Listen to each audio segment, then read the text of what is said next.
출애굽기 4장 10절에서 17절까지 말씀을 봉독하겠습니다. 모세가 여호와께 아뢰되 오 주여 나는 본래 말을 잘하지 못하는 자니이다. 주께서 주의 종에게 명령하신 후에도 역시 그러하니 나는 입이 뻣뻣하고 혀가 둔한 자니이다. 여호와께서 그에게 이르시되 누가 사람의 입을 지었느냐? 누가 말 못하는 자나 못 듣는 자나 눈 밝은 자나 맹인이 되게 하였느냐? 나 여호와가 아니냐? 이제 가라.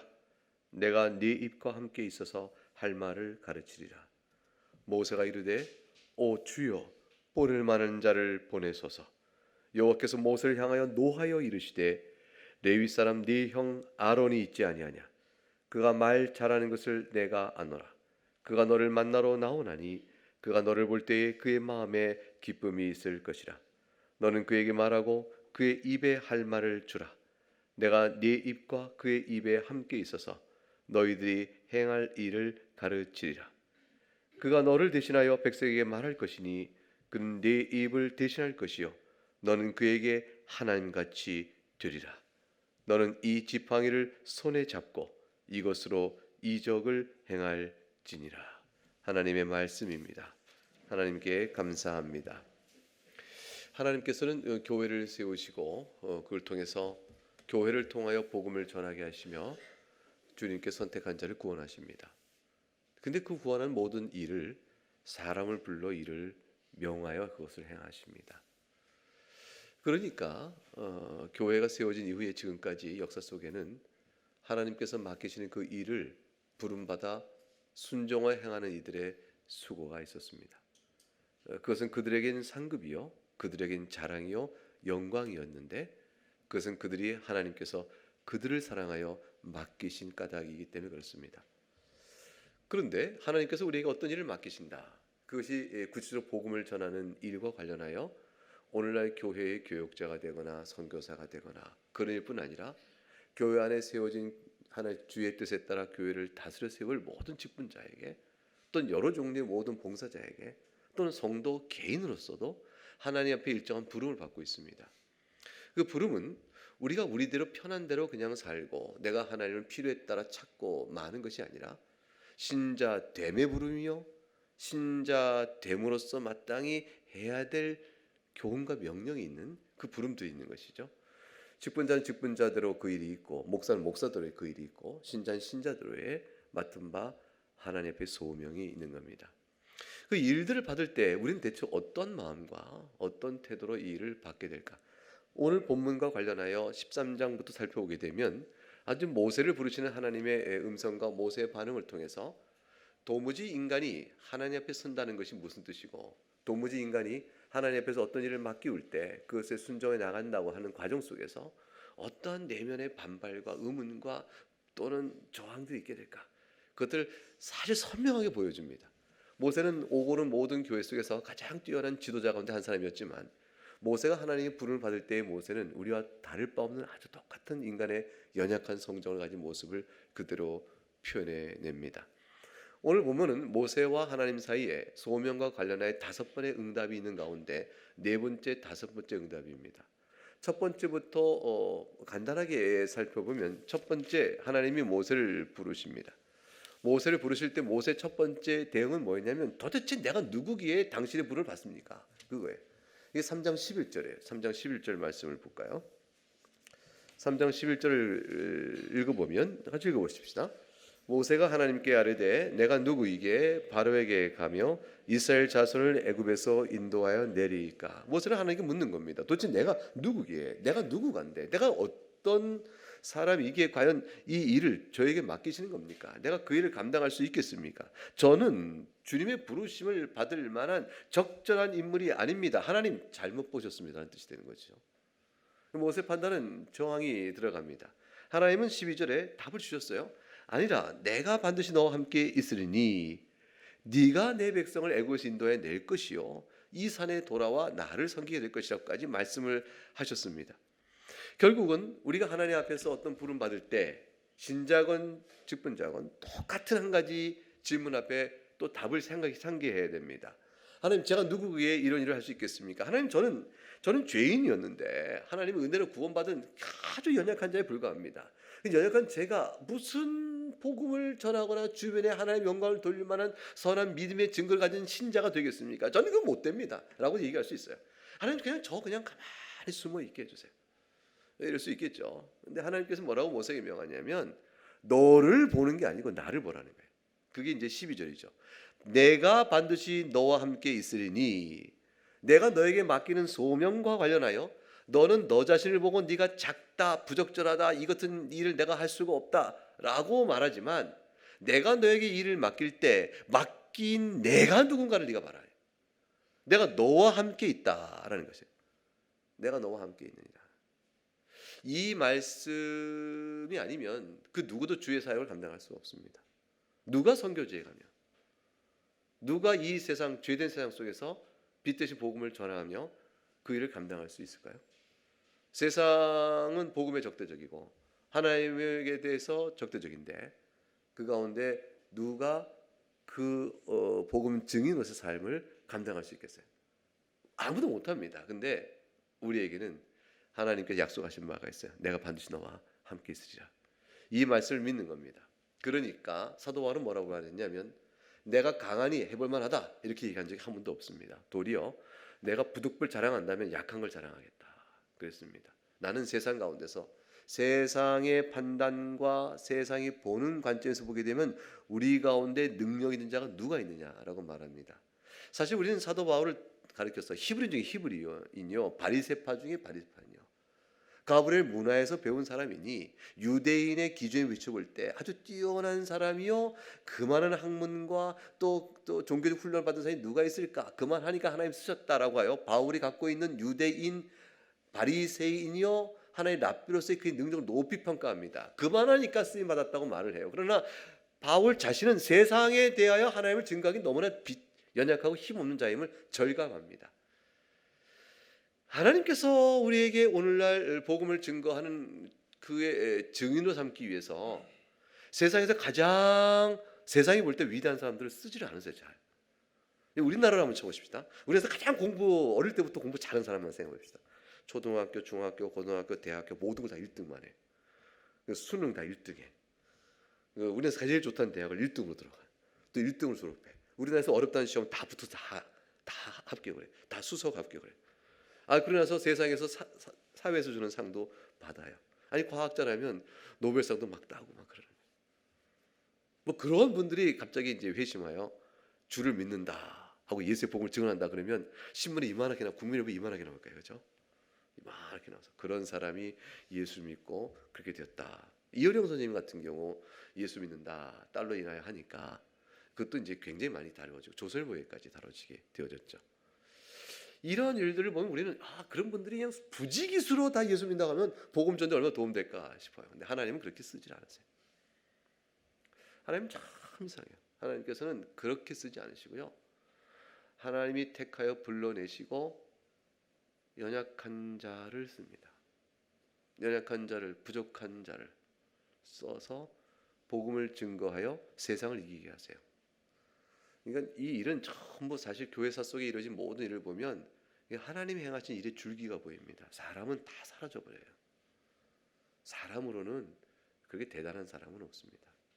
지극히 평범하고 보통의 사람, 어떤 경우에는 더 부족하다 할 만한 사람들 다 들어 하나님께서 그와 함께함으로 사용해 나가십니다. 바울 사도는 부득불 내가 자랑하면 연약한 걸 자랑하겠다고 말하고 내가 약할 때에 그리스도 능력이 오히려 더 강하다라는 사실로 인하여 그리스도를 높임에 있어서 인간의 연약함은 아주 좋은 조건이 되는 거죠. 하나님께서는 모세를 불러내셨습니다. 모세가 애굽의 왕자 출신이기 때문에 부른 게 아니에요. 미디안 광야 40년의 이 목동 생활은 이미 40년 그 전에 애굽에 자란 40년의 영광과 그 학문과 그의 출중함은 사실은 별로 크게 의미 있게 다가오지 못하는 40년의 희석 생활이죠.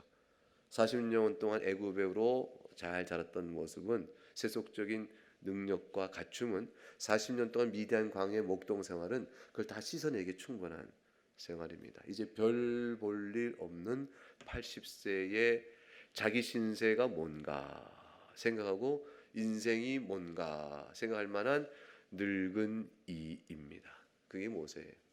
근데 주님이 나타나서 모세를 부르니까 모세가 내가 누구기에 그렇습니까? 라고 반문합니다. 주님의 답은 너가 아니라 나다. 내가 너와 함께 아니라. 질문은 내가 나와 함께 나를 보내신다면 도대체 나와 함께 하신 당신은 누구입니까? 라고 물어야 될 거라. 그게 두 번째 물음이에요. 주님이 그렇게 답하시니까 출애굽기 3장 13절에 뭐라고 모세가 묻습니까? 읽어보십시다. 13절 모세가 하나님께 아뢰되 내가 이스라엘 자손에게 가서 이르기를 너희 조상의 하나님이 나를 너희에게 보내셨다 하면 그들이 내게 묻기를 그의 이름이 무엇이냐 하리니 내가 무엇이라 그들에게 말하니까. 그러니까 이게 뭐예요? 그럼 도대체 나를 부르신 당신은 누구십니까?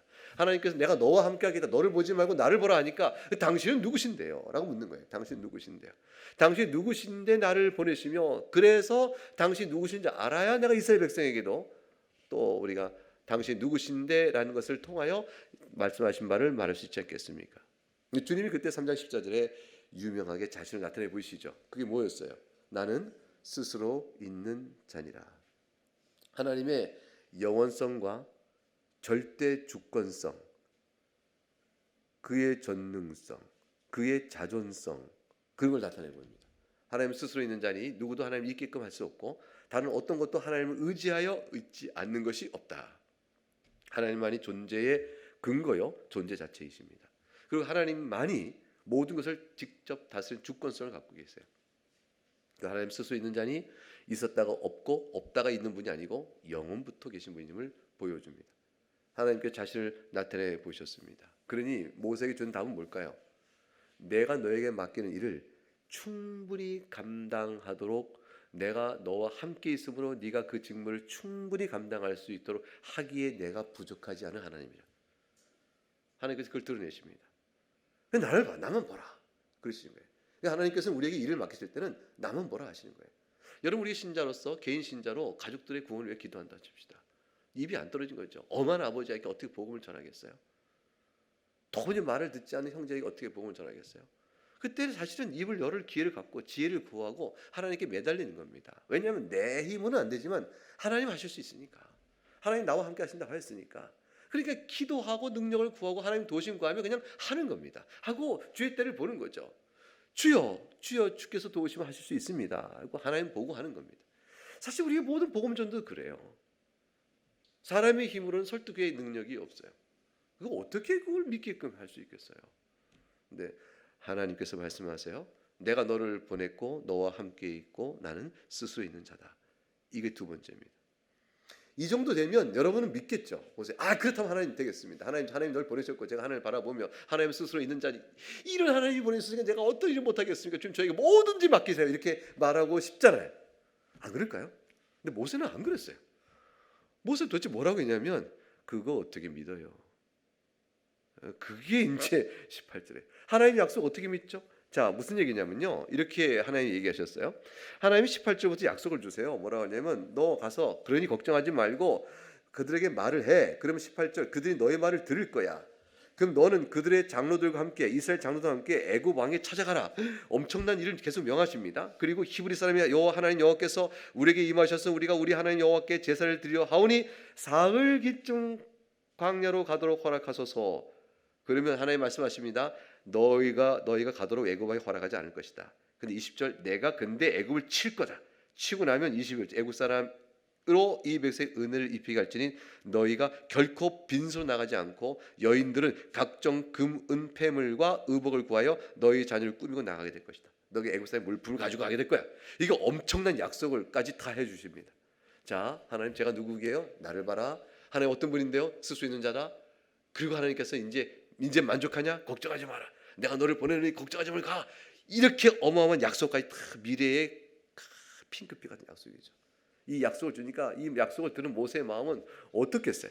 이스라엘 백성은 어떻겠어요? 만약 정말 이게 실현된다면 이거 보통 일이 아니죠. 애굽의 종살이 450년 해나가면서 고역으로 눈물 깃고 우리 하나님 나를 돌아보시게 하는데 드디어 나타나셔서 해방시키고 나갈 때는 은금 폐물까지 다 갖고 나오게 되니까 이거는 이스라엘 백성에는 어마어마한 큰 기쁨이잖아요. 하나님 이 약속까지 다 줬어요. 그러면 여호와 하나님이여 스스로 있는 자 하나님께서 이 약속을 주셨으면 여러분 이 약속을 실현될 거라고 믿어요, 안 믿어요, 여러분? 믿음 있는 자는 믿을 것이요, 믿음 없는 자는 안 믿겠죠. 모세는 안 믿어요. 모세는 14장 1절에 뭐라고 그래요? 모세는 1절 읽어봅시다. 시작. 모세가 대답하여 이르되 그러나 그들이 나를 믿지 아니하며 내 말을 듣지 아니하고 이르기를 여호와께서 네게 나타나지 않았다 하셨다 하리라. 사실 슬쩍 빗댔죠. 하나님 이스라엘 백성 안 믿으면 어떡해요? 제 말 안 믿고 하나님이 저에게 나타난 것도 안 믿으면 어떡해? 이랬는데 사실 모세 자신도 안 믿는 거예요. 사실 모세가 믿었으면 하나님 믿나이다, 내가 가겠나이다, 이스라엘 백성이 믿지 않아도 주께서 믿게 하실 줄 믿나이다, 이렇게 나갈 거라고. 근데 사실 모세 자신이 뭐라고 했냐면 그들이 나를 믿지 아니하며, 이 말은 사실 자기의 회의성이에요. 엄밀히 말하면 이스라엘을 빙자하여 하나님이 그거 다 어떻게 믿어요, 그 말이에요. 아니 자기가 전한 말을 자기를 확실히 믿으면 이스라엘 백성이 믿지 않겠다면 모세는 어떻게 하겠죠? 하나님 설령 이 말을 이스라엘 백성이 믿지 않는다 할지라도 저는 믿사오니 그때 주께서 나와 함께 하심으로 저들을 믿게 하소서, 나를 믿게 하신 것처럼 뭐 이렇게 말할 거 아니에요. 모세는 이런 담대함, 부름에 대한 결연한 각오 이게 없습니다. 하나님 저들이 안 믿으면 어떡합니까? 하나님의 약속에 대한 회의 또는 의심, 이거를 슬쩍 내비치는 거예요. 하나님이 모세를 어떻게 하시겠어요? 그래서 4장 2절 이하부터 주님이 세 가지 이적을 나타내 보이시잖아요. 이 이적으로 보이신 거예요. 이제 좀 믿겠냐? 진짜 하나님의 능력으로 보이신 거죠. 4장 4절에 여호와께서 모세에게 이르시되 네 손을 내밀어 그 꼬리를 잡으라. 왜냐하면 지팡이를 던지라 했대. 던졌더니 뭐가 됐죠? 뱀이 됐어요. 이 뱀이 독사죠. 독사가 됐어요. 이 독사가 됐는데 모세가 몸을 피했다고 되어 있습니다. 그러니까 독사가 여기 휙 나타나면 어떡할 거예요? 몸을 피하겠죠? 안 피합니까? 여러분 독사다! 꼬리를 잡자! 다들 꼬리를 잡을까요? 야, 우린 독사를 좋아해. 꼬리를 잡자. 다 달려들까요? 이 꼬리 탁 잡은 게 지팡이를 할까요? 독사 몸을 피한 모세에게 하나님 뭐라고 명하셨냐면 가서 너는 꼬리를 잡으라 했어요. 여러분 어느 뱀을 마구 다루는 사람 그러면 뭐라고 그래요? 응? 땅꾼. 예, 땅꾼 뱀 잡고 예, 그렇게 하시죠. 땅꾼. 뱀을 마음대로 다룰 수 있는 사람. 그 어떤 사람에도 독사의 꼬리를 잡아 뱀을 잡지 않습니다. 꼬리 잡으면 뱀이 어떨까요? 휙 하고 그냥 물게 되겠죠. 그러니까 꼬리를 잡는 것은 죽는 거예요. 근데 하나님이 꼬리를 잡으라 하셨어요. 독사로 변한 지팡이 독사에 변하자 무서워 피한 모세에게 잡으라 그 독사의 꼬리를. 이거는 모세의 담력을 시험한 것이 아니라 안 될 일을 명하셔요. 위험한 일을 안다. 그 불가능한 일입니다. 하나님 독사의 꼬리를 잡는 건요, 이거는 독사한테 물리라는 건데요, 이거 어떻게 해요? 이럴 수 있죠. 근데 모세가 잡아요. 잡는 그 순간 지팡이로 변해버립니다. 그러니까 하나님께서는 독사의 뒷머리를 딱 잡아야 이렇게 잡아야 이게 독사가 벌리고 쏘지 못하니까 잡을 수 있는데 꼬리를 잡으라고 명하신 명령을 통해서 결국은 어떤 독사가 제 아무리 힘을 발휘하고 나를 쳐도 하나님의 능력과 주권 아래 있다는 것이 지팡이로 변해버립니다. 아무 힘을 못 씁니다.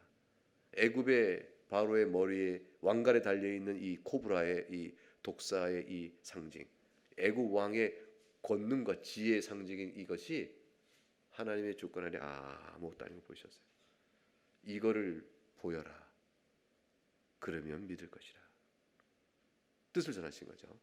그 다음에 주님께서 또 품에 손을 넣었다가 꺼내보니까 뭐가 돼요? 나병 환자 허해졌는데 다시 집어넣어서 깨끗이 바뀌는 일을 보여줍니다. 사실 이것은 뭐냐면 생과 사, 환난과 평안, 고통과 또 위로, 이 모든 것들의 주권이 하나님께 있음을 나타내시죠. 사실은 나병이 걸려 손이 썩은 것은 죽음이요, 다시 나타나는 것은 생명의 회복입니다. 하나님께서 살고 죽는 모든 생사화복이 내 안에 있다를 보이셨어요. 그리고 정결케 하는 은혜 역사를 보여줍니다. 왜냐하면 구약적으로 보게 되면 이건 다 부정한 것이 되어지니까 부정한 자를 정결케 하시고 사망 가운데 죽을 자를 생명 얻게 하시는 은혜 역사도 주의 주권에 있어 보이신 겁니다. 가라 하는 것이.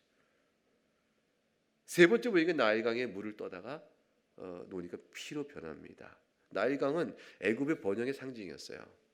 우리가 지난주에 이 스크린에서 봤던 것처럼 나일강의 삼각주제 비옥한 땅을 가지고 이 애굽의 제국은 풍성을 누렸고 그 주변에서 가장 큰 왕국이 되어집니다. 나일강의 물이 젖줄기가 되어져서 그 나라를 번성케 한 겁니다. 근데 나일강 물이 피로 바뀌면 애굽은 한순간에 사라집니다.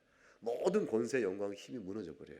그러니까 하나님께서 나일강 물을 핏물을 바꾸신 사건, 애굽의 모든 번영과 강한 군사력과 그 모든 것도 하나님 손에 안에 있는 것이에요. 하나님께서 그 모든 걸 보이시고 모세를 보냅니다. 그럼 어때요? 모세는 이제 백성을 핑계로 저들이 안 믿으면 어떡합니까? 했던 자기의 하나님에 대한 불안정과 또 의구심 이런 것들을 이 정도 경험하면 어떨까요?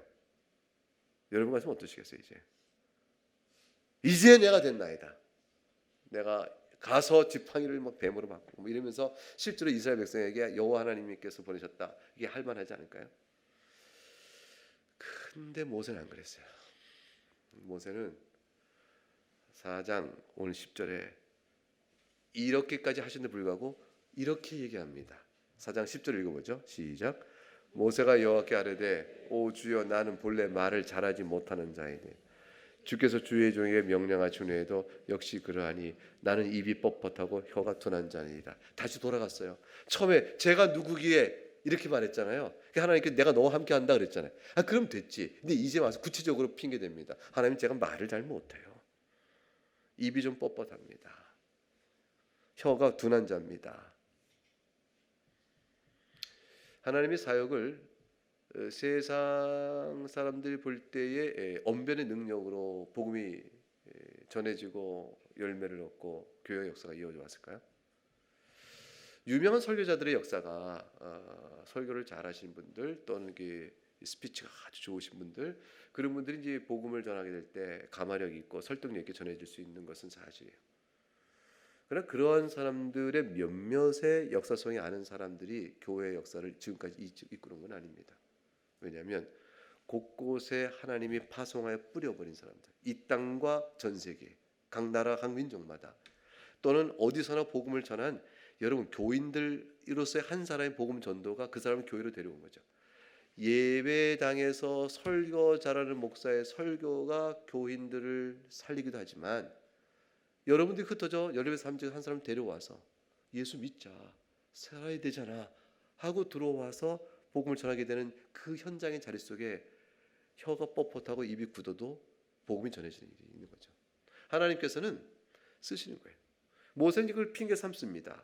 하나님 제가 입이 뻣뻣 혀가 둔한 자입니다. 말 못합니다 라고 모세가 이제까지도 소명의 부르심 앞에 주저하고 거부합니다. 이게 모세가 이렇게 주님을 막 사랑하고 주님 제가 여기 있나 저를 보내서 막 이렇게 된 사람이 아니에요. 근데 사실 여러분이 모세에 대해서 좀 실망할까봐 사실 제가 좀 걱정은 되는데 여기까지 왔는데 모세는 입이 뻣뻣하고 혀가 굳어서 말 못합니다고 말합니다. 하나님께서 뭐라고 이제 여러분이 하나님의 입장이면 모세를 보면 화를 낼만 하지 않을까요?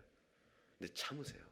그리고 이번 4장 11절과 12절에 이렇게 얘기해 주세요. 너무 아름다운 하나님의 마음이 담기는 말씀 11절 12절 읽어봅니다. 시작. 12절 아니지 4장 11절 12절 시작. 여호와께서 그에게 이르시되 누가 사람 입을 지었느냐 누가 말 못하는 자나 못 듣는 자나 눈 밝은 자나 맹인이 되게 하였느냐 나 여호와가 아니냐 이제 가라 내가 네 입과 함께 있어서 할 말을 가르치리라. 하나님께서 내가 입도 만들었고 혀도 만들었다. 이 모든 일은 다 내 손 안에 있으니 걱정하지 마라. 이제 가라. 뭐라고 하셨어요? 내가 네 입과 함께 있을 것이라 하셨어요. 처음에는 내가 누굽니까 그랬더니 내가 너와 함께 있을 것이다 했는데 이제 말을 못한다고 하니까 하나님이 아예 네 입과 내가 함께 있다고 얘기했어요. 그러니까 또 어떤 핑계를 대보세요. 또 핑계 대보세요. 하나님 제가 키가 작아서 멀리서 안 보이니까요. 안 돼요. 그럼 하나님께 뭐겠어요? 내가 네 키와 함께 있겠다 그러실 거예요 아마. 하나님 제가 생각이 좀 둔하고요. 사고가 늦어요. 그러면 내가 네 머리와 함께 있겠다 하실 거예요. 하나님은 어디 도움을 주시는 거예요. 그 일에 필요한 어떤 도움이 언제든 주십니다. 그러니까 제발 하나님 저는 능력 부족 못해요라는 말을 할 수가 없어요.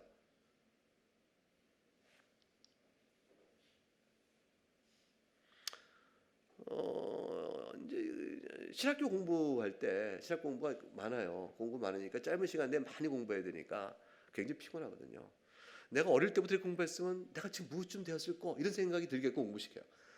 그러니까 이제 난생 처음 이렇게 진지하고 성실한 자세 공부해보면 처음이게끔 3년을 공부해요. 그렇게 안 하면 못 따라가죠. 그러니까 아마도 여러분 신학교 들어와서 공부하면 여러분 다 들어오길 바라는데 여러분 다 신학교 와보세요. 한번 와보면 체험학습. 그러면 아마 가장 인생 중에 열심히 공부했던 어느 순간에 떠오를 거예요. 고3. 근데 날 3년간 고3이에요. 3년간 고3. 그러니까 이제 좀 피곤한 인생을 살죠.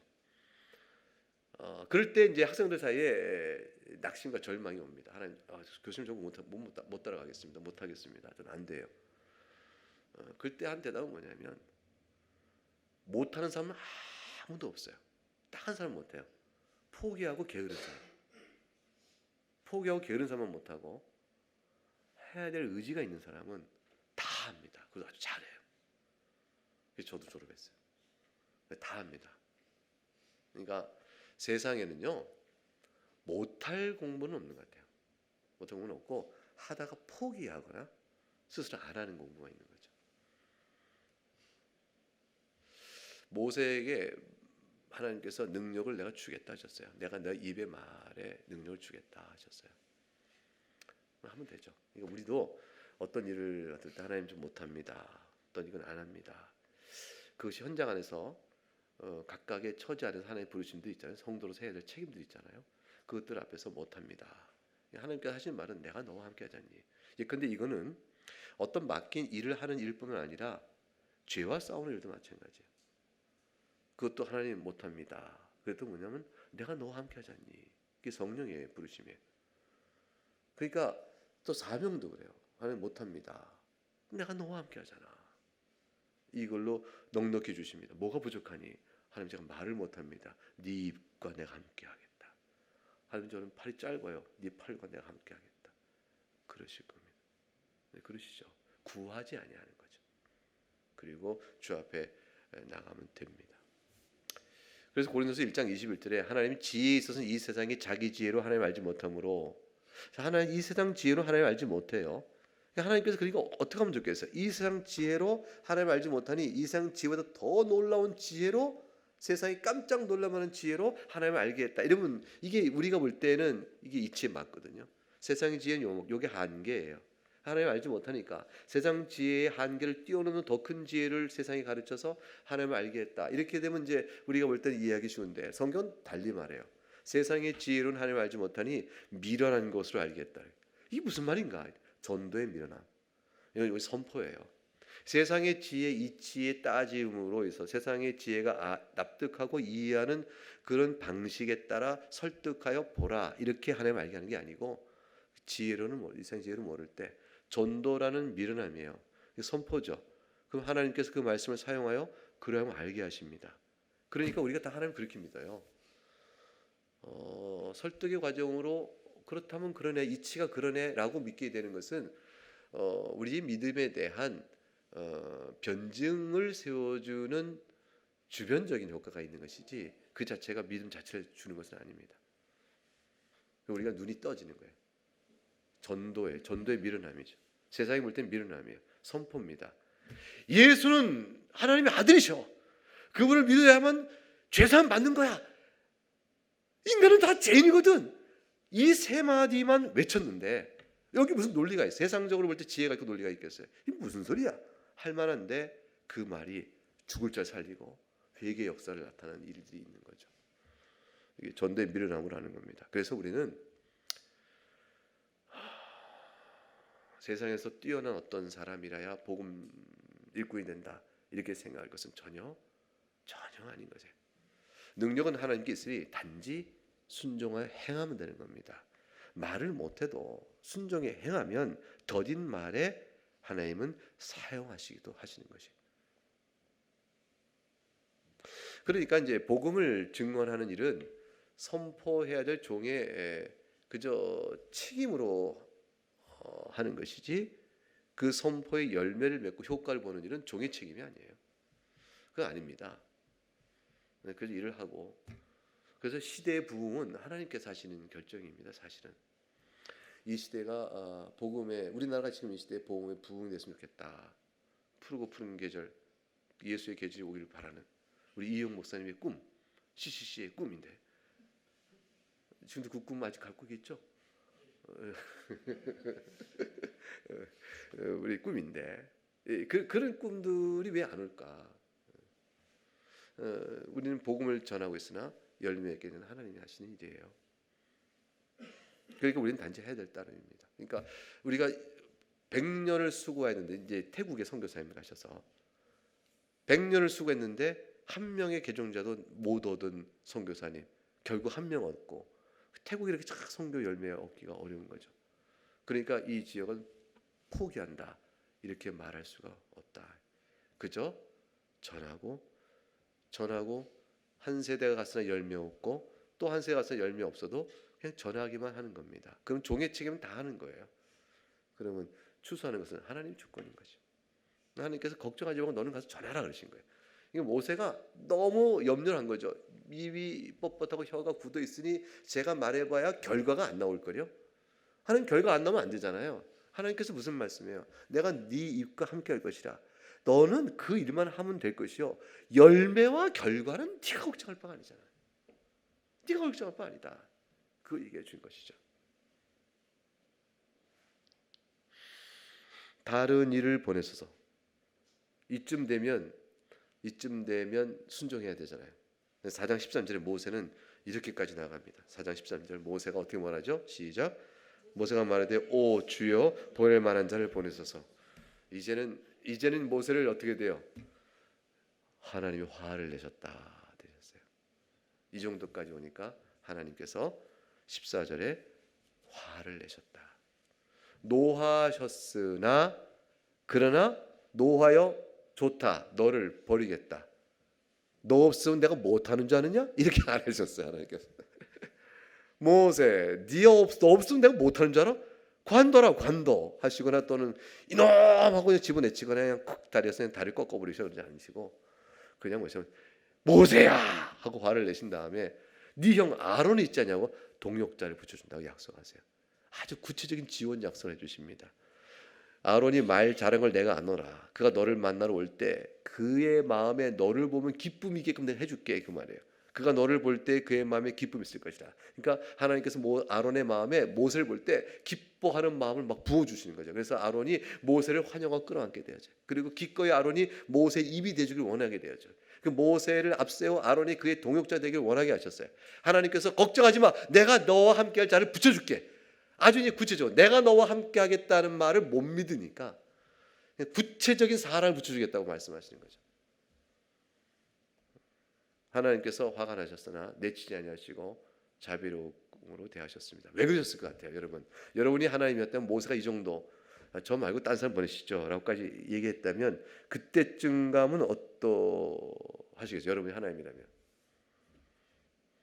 좀 화 좀 나시겠죠? 그런데 그리고 내칠 수도 있겠죠. 너는 안 되겠다, 싹이 벌써 틀렸다, 내칠 수 있겠죠. 근데 하나님 왜 모세를 그냥 붙드셨을까요? 본래부터 그런 줄 알고 부르셨거든요. 모세를 보고 부르신 게 아니거든요. 모세를 보고 부르셨던, 네가 이렇게 보니까 내가의 질문 속에 내가 너를 이제 알았다. 실망이다. 내가 너를 잘못 봤구나. 그럼 버리시겠죠. 근데 하나님은 원래 모세가 그런 줄 알았거든요. 그런 자를 들어 쓰시는 거예요. 우리가 다 변변치 않은 인간인 줄 하나님 아세요. 근데 교회 안에 두시는 거예요. 그리고 교회 안에서 이것저것 일을 맡기시는 거예요. 그리고 하나님 부름 앞에 서게 하는 거죠.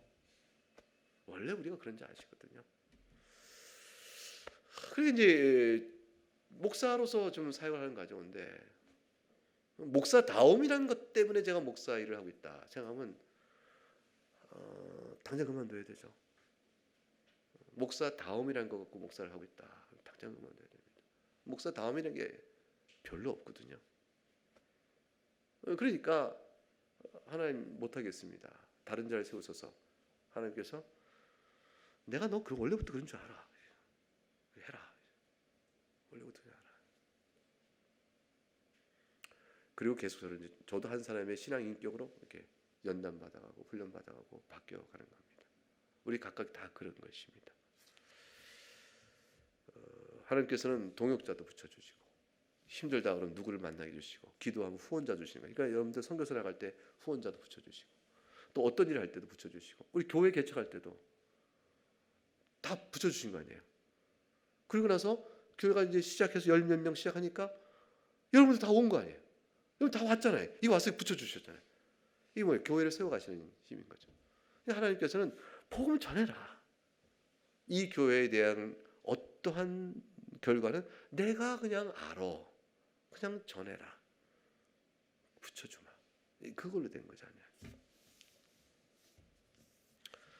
하나님의 교회사 속에 이루어진 모든 역사는 다 그렇게 왔고 모든 종들은 다 그런 은혜 가운데 살아왔습니다.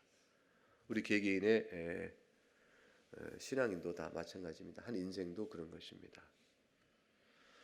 그래서 사도 바울은 고린도서 4장 1, 2절에 사람이 마땅히 우리를 그리스도 일꾼이요 하나님의 비를 맡은 자 여길지어다. 그리고 맡은 자에 구할 것은 충성이냐 그랬습니다. 맡은 자에게 구할 충성이라. 각각의 일의 책임을 맡은 자들 또 신자 됨됨이의 자리. 그건 뭐 아버지로서 자리, 어머니로서 자리, 또는 딸로서 자리, 또는 각각 직장 안에서 자기 자리, 뭐 각종의 교인에서 자리 다 자리가 있죠. 그 안에서 우리가 행할 바들이 있는 겁니다. 주님은 충성하라 그거 알아보십니다. 내가 너와 함께 있고 너의 입에 함께 있고 내가 너와 너에게 필요한 것을 도와주리라. 모세는 이렇게 부름받았습니다. 모세가 하니까 어때요? 우리보다 못하죠? 어때요? 여러분보다 못하죠? 모세는 성정이 우리와 같은 자입니다. 그런 자를 들어서 종 노릇하는 이스라엘 백성을 바로의 권세에서 끊어 해방시키는 일에 일꾼을 하나님이 사용하셨어요. 그 어마어마한 일을 하는데 모세의 힘이 아니라 하나님의 힘인 겁니다. 우리 개개인의 신앙 안에서의 영적 승리는 우리는 보잘것없지만 주께서 우리 안에서 역사하신 승리의 일이고요. 여러분이 주를 위하여 어떤 일을 행하도 다 주님이 행하시는 놀라운 일이고 마귀 권세가 패배하는 일인 겁니다. 이 일로 오늘 우리가 살아있음을 감사하고 같이 찬송하겠습니다.